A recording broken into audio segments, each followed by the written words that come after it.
कि कट नहीं सकता तो आप काटो, मेरे द्वारा नहीं काटा जा सकता। तो कुंती महारानी जो है अपने को अक्षम मानती हैं। कुंती महारानी अपने को अक्षम मानती हैं कि वे नहीं काट पाएंगी, क्योंकि ये जो स्नेह बंधन है ये बड़ा मजबूत बंधन है और मैं बंधी हूँ।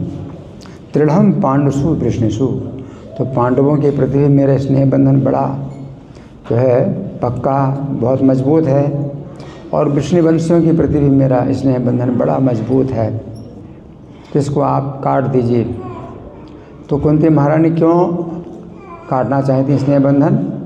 स्नेह बंधन इसलिए काटना चाहती ताकि वे कृष्ण के स्नेह में बंध सकें।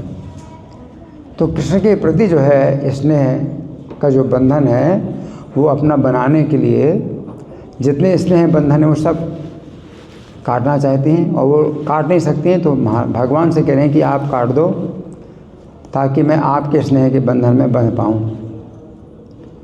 तो प्रभुपाद इस बात को लेकर के इतना अच्छा जो है प्रभुपाद ने प्रवचन दिया कि बिल्कुल सीधे इसी बिंदु पर जो है मतलब केंद्रित यही बिंदु है, एकमात्र यही बिंदु है।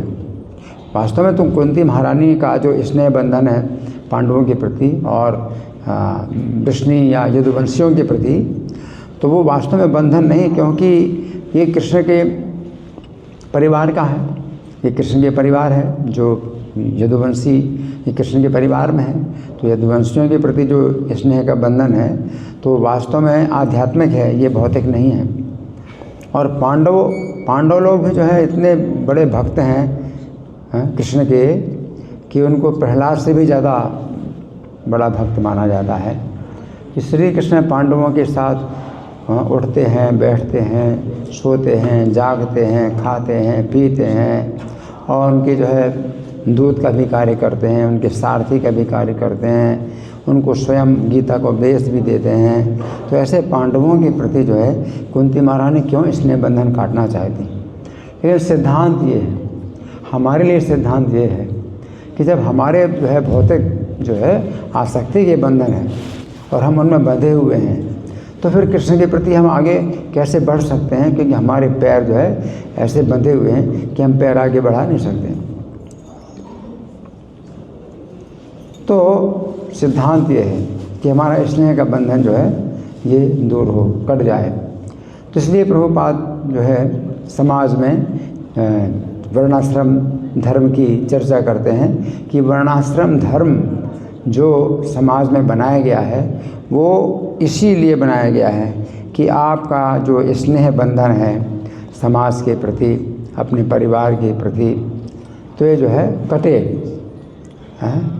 और इसी के लिए जो है ब्राह्मण, क्षत्रिय, वैश्य, शूद्र ये 4 वर्ण हैं, और इसी के लिए सन्यासी, सन्यास और वानप्रस्थ और गृहस्थ और ब्रह्मचारी ये 4 आश्रम हैं। और इसमें बताया है प्रभुपाद की जो सन्यास है, तो ये इसका मतलब ये होता है कि व्यक्ति अपने जो है भौतिक संसार के जो स्नेह बंधन उनसे वो छूट चुका है। तो सन्यासी का मतलब ये है कि वो अगर जो उसके भौतिक स्नेह बंधन है उनसे अगर वो मुक्त हो गया है तो अब वो जो है कृष्ण की तरफ आगे बढ़ सकता है और कृष्ण से अपने स्नेह बंधन बना सकता है। तो स्नेह बंधन जो है काटने का ये मतलब नहीं कि बस यही जो है अंतिम लक्ष्य है, नहीं, अंतिम लक्ष्य नहीं है। अंतिम लक्ष्य तो है कि कृष्ण से आप बंधे, आप कृष्ण से स्नेह बंधन मांगो कि मैं आपकी जो है आसक्ति से बंधूँ। मैं ही आसक्त मना पार्थ, 7वें अध्याय, गीता के 7वें अध्याय के पहले श्लोक में भगवान कहते हैं कि मुझ में आसक्त मन, तुम्हारा मन मुझ में आसक्त होए तो फिर तुम मुझे तत्व से जान सकते हो, असंशयम, बिना किसी संशय के मुझे तत्व से जान सकते हो।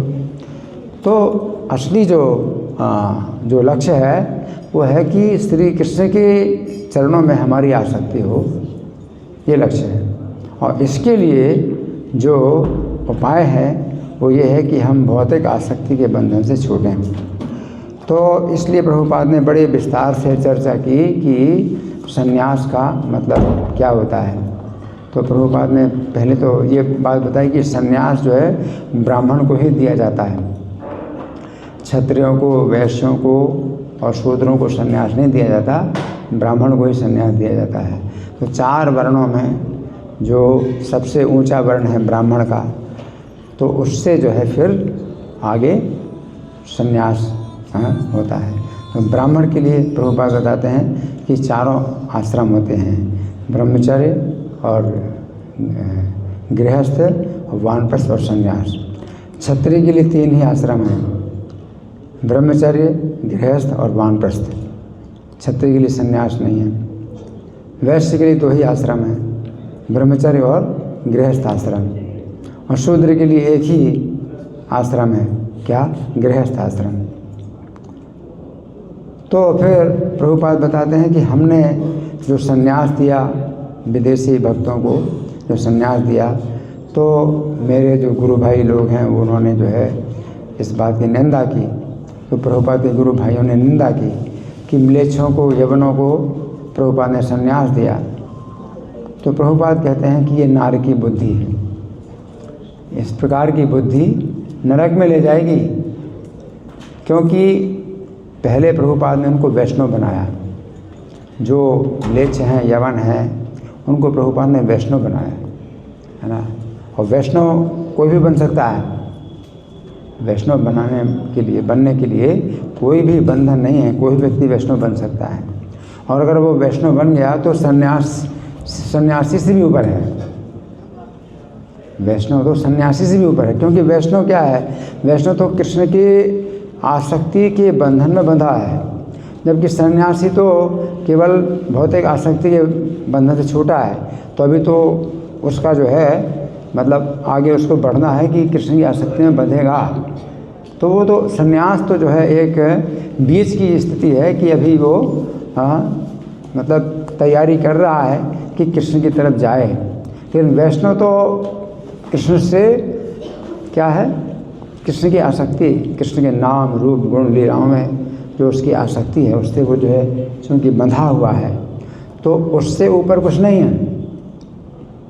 तो प्रभुपाद कहते हैं कि मैंने तो जो है शूद्रों को या म्लेच्छों को, यवनों को मैंने तो वैष्णव बनाया, है ना। तो फिर सन्यास जो है उसमें देने में कोई दिक्कत ही नहीं, सन्यास तो जो है वैष्णव से नीचे होता है। तो प्रभुपाद ने कहा कि वैष्णव का मतलब है सफ़ेद वस्त्र धारण करना। तो पहले जो वैष्णव होते थे सफ़ेद वस्त्र धारण करते थे, लेकिन फिर भक्ति सिद्धांत सरस्वती ठाकुर जो प्रभुपाद के गुरु महाराज थे, उन्होंने देखा कि ये जो नाम मात्र के वैष्णव हैं जो सफ़ेद वस्त्र धारण करते हैं और वो फिर जो है बाबा जी का उन्होंने वेश ले लिया है, तो वो जो है बीड़ी पीते हैं। तो उन्होंने जो है मतलब ये बड़ी निंदा की बात है कि वो बीड़ी पीते हैं। तो प्रभुपाद ने कहा क्या रूप गोस्वामी बीड़ी पीते थे? तो इस समय तो बहुत से मतलब ऐसे रूप गोस्वामी जो बीड़ी बना रहे हैं और बीड़ी का जो है व्यापार कर रहे हैं, लोई बाजार में बीड़ी की दुकानें मतलब वो मतलब उन्होंने खोली है। तो ऐसे लोग जो है अपने को वैष्णव बताते हैं। तो इसलिए भक्ति सिद्धांत सरस्वती ठाकुर ने जो है ये गेरुआ वस्त्र का प्रचलन किया कि हम लोग गेरुआ वस्त्र धारण करेंगे और इस प्रकार से जो है हम उनसे अपने को अलग करना चाहते हैं। तो भौतिक आसक्ति के बंधन से छूटना है। गेरुआ वस्त्र का मतलब है भौतिक आसक्ति के बंधन से छूटना है ना। फिर ये जो बीड़ी की आसक्ति है, ये बंधन, ये तो और ज़्यादा तमोगुण की, ये तो और ज़्यादा तमोगुणी बंधन है। तो रजोगुण के बंधन छूट के तमोगुण के बंधन में जा रहे हो तो और नीचे जा रहे हो। इसलिए हम लोग जो है जो गेरुआ वस्त्र धारण करते हैं तो उनके जो सफ़ेद वस्त्र धारण करने के विरुद्ध है हम लोगों का जो ये कार्यक्रम है। और जो है हम किसी को भी संन्यास देते हैं तो वो जो है ब्राह्मण के पद पर जब आ चुका है और आ जाता है तो फिर उसको संन्यास दिया जाता है। तो कुंती महारानी की जो इच्छा है वो केवल यही है कि अथ विश्वेश विश्वात्मन विश्वमूर्ते, 3 बार जो है विश्व शब्द से जो है भगवान को पुकारा है। पहला शब्द है भगवान के लिए विश्वेश, क्या विश्व के ईश्वर हैं। फिर दूसरा शब्द है भगवान का विश्वात्मन, कि विश्व कि आप आत्मा हैं, या विश्व आपका शरीर है। और फिर तीसरा शब्द विश्व मूर्ति, कि विश्व आपकी मूर्ति है ना। तो इससे क्या पता चलता है कि भगवान जो है ये जो विश्व या जगत है तो इसके स्वामी भी हैं, इसके निर्माता भी हैं, और इसका जो है वो उन्होंने अपना शरीर, ये संपूर्ण विश्व भगवान का शरीर है। तो इस विश्व को फिर मिथ्या कैसे कह सकते हैं, जो कि मायावादी लोग कहते हैं ब्रह्म सत्यम जगत मिथ्या। विश्व का मतलब जगत, तो विश्व मूर्ति कहें या जगत मूर्ति कहें या विश्वेश कहें या जगदीश कहें या विश्व आत्मा कहें या जगत आत्मा कहें, एक ही मतलब है। तो जब भगवान जो है जगत के ईश्वर हैं, जगत की आत्मा है, जगत की मूर्ति हैं, तो फिर इस जगत को आप मिथ्या कहते हैं तो कितना गलत है, बहुत गलत है। क्योंकि जो जगत को मिथ्या कहें, तो जगत जो है अनित्य जरूर है लेकिन मिथ्या नहीं है, ये जगत सत्य है। ब्रह्म सत्यम जगत सत्यम।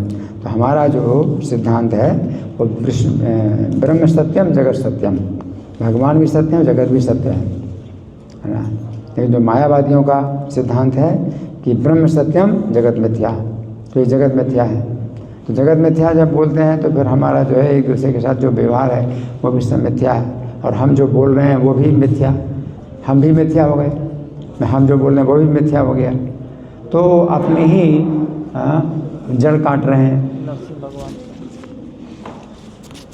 अपनी ही बात को काट रहे हैं। जो जगत को मिथ्या जो कहते हैं तो उससे जो है मतलब बहुत इस प्रकार से भ्रांति पैदा होती है। तो भगवान को जो है कुंती महारानी जब इन नामों से जो है संबोधित करती हैं तो उनका यही कहना है कि किसी प्रकार से मेरा आपके चरणों में जो आसक्ति है तो वो जो है मतलब दृढ़ हो जाए। तो केवल इतना ही कुंती महारानी का उद्देश्य है, लेकिन बाकी ऐसा नहीं है कि पांडवों के प्रति या विष्णुवंशियों के प्रति उनकी आसक्ति मिट जाए, ये कोई उनका मतलब कहने का मतलब नहीं है। लेकिन कहने का मतलब हमारे लिए है कि हम लोग जो है भौतिक आसक्ति, जो भगवान से विमुख हैं ऐसे लोगों की संगति हमें त्यागनी है। जो भगवान से विमुख हैं ऐसे लोगों की आसक्ति हमें त्यागनी है कि वे हमारे जो है भाई हैं या हमारे बंधु हैं या हम या हमारे समाज के लोग हैं, परिवार के लोग हैं। तो इस प्रकार इस नाम से जो है हम जो इनकी आसक्ति से बंधे हुए हैं, इस आसक्ति को हमें त्यागना है। तो इस प्रकार से कुंती महारानी की जो शिक्षा है तो ये जो है हमारे लिए यही है कि भगवान से प्रार्थना जरूर करना चाहिए, और यही प्रार्थना करनी चाहिए कि मैं असत संग जो मैं बंधा हूँ, जो भगवान के भक्तों के संगति में बंधा हूँ, तो आप मुझे उस संगति से निकालो, अपने भक्तों की संगति में मुझे रखो। तो हमारी ये प्रार्थना होनी चाहिए। हरे कृष्णा। ग्रंथराज श्रीमद् भागवतम की जय, श्री प्रभुपाद की जय।